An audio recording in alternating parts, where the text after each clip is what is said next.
They came to take shelter in Hardhome, but they didn't realize it was a trap.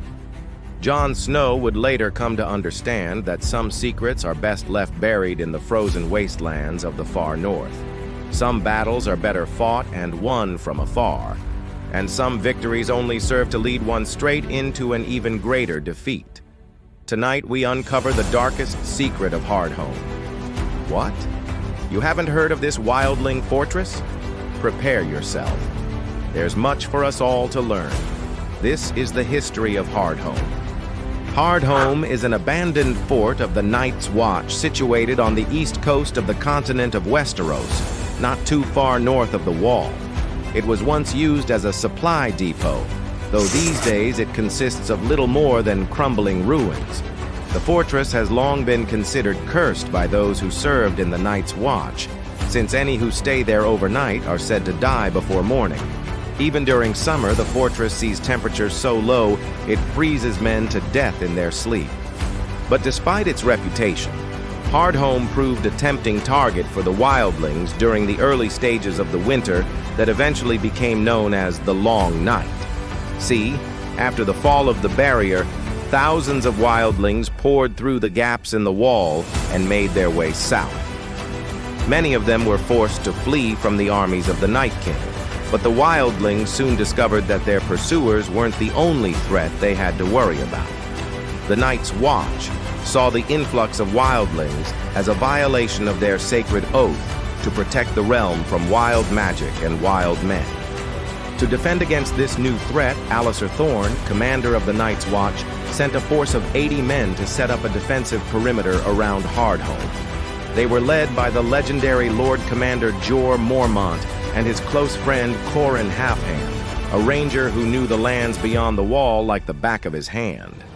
These two were definitely men for the job, but they wouldn't have it easy. Despite its remote location, Hardhome wasn't exactly hard to find. In fact, the fort was already occupied by a group of Wildlings. At their head was a man called Tormund Giantsbane, the same man who would later befriend Brienne of Tarth and become a central figure in the battle against the White Walkers. See, Tormund had taken command of a group of refugees that included women and children who fled the army of the dead. He wanted nothing more than to make it south of the wall where he could regroup with his people. That plan depended on him being able to hold off the Night's Watch long enough to get everyone through. So when Qhorin Halfhand arrived at Hardhome with his men, Tormund knew he had to fight. Qhorin and Tormund had been close friends back when Qhorin first came to the Night's Watch, and he promised Tormund that he'd allow him and his people safe passage south if he surrendered Hardhome without a fight.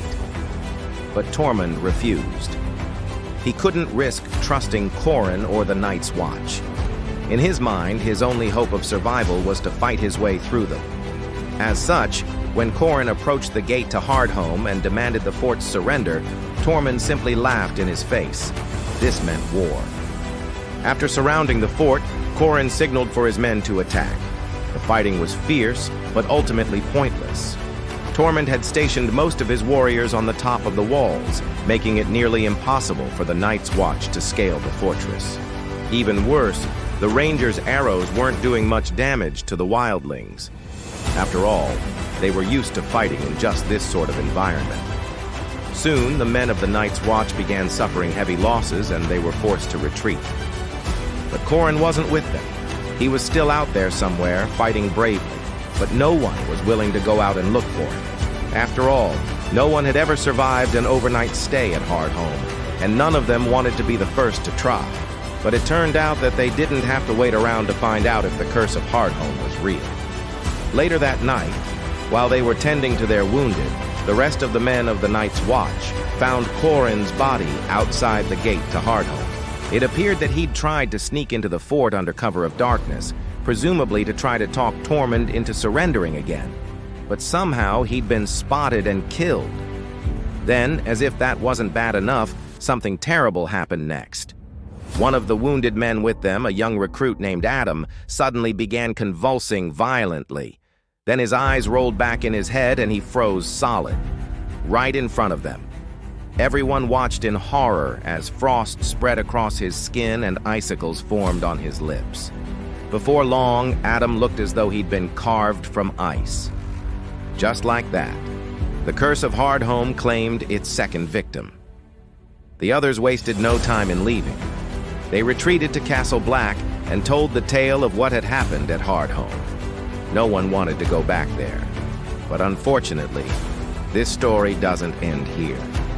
You see, not long after, Jon Snow was sent to Hardhome alongside Samwell Tarly and a handful of others. Their mission was simple: retrieve Qhorin's Valyrian steel sword, which had been lost during the battle. Once Jon and his small party arrived, they found plenty of bodies, both Wildling and Ranger, littering the ground around Hardhome. Eventually, they tracked down Qhorin's sword and, thankfully, no longer being pursued by whites, decided to stay in the relative safety of the fortress for the night. This may seem like a bad idea, especially considering what had happened to the other men of the Night's Watch, but Jon figured that he and his friends were a small enough group that they might avoid whatever curse seemed to be plaguing the fort. Unfortunately, he was wrong. Later that night, as they slept, Jon and Sam were attacked by supernatural creatures called the Others, servants of the White Walkers. These whites managed to kill 3 of Jon's companions, but fortunately, he and Sam survived. But as soon as the sun came up, they left Hardhome behind and returned to Castle Black. Though this story ends here, there's much more to unpack. See, Jon would come to learn that there was a much darker secret at play here, and his refusal to share that secret with his superiors would ultimately cost him his life. Want to know what that secret was? Well, then let's keep going. By the middle of the 3rd year of the Long Night, Tormund had grown weary of defending Hardhome. With each passing day, more and more of his people died, not from attacks by the Night's Watch or whites, but from exposure to the freezing cold temperatures. By this point, Tormund realized that he was slowly losing the battle against the elements.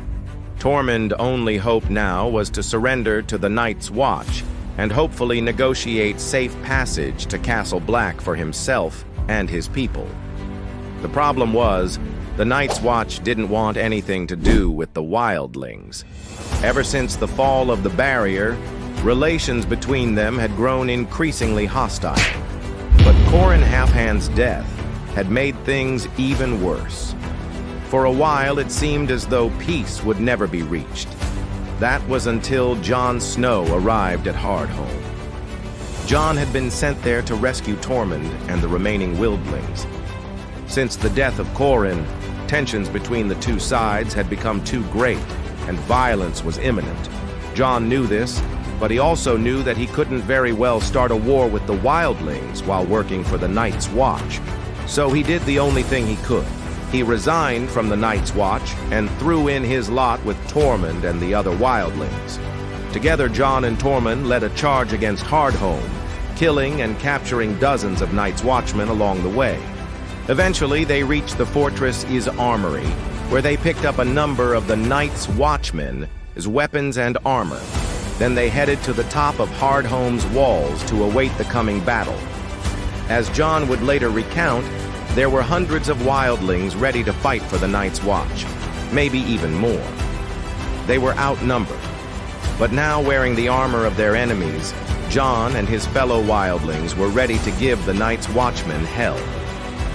We don't know what happened in the battle that followed, but we do know that Jon and the Wildlings won, and when the dust had settled, only a handful of the Night's Watch remained alive. Of course, this victory was bittersweet. While Jon had proven himself a capable leader, Hardhome was falling apart, and the army of the dead was getting closer every day. As such, he allowed the surviving Night's Watchmen to live if they agreed to guide him and his people south.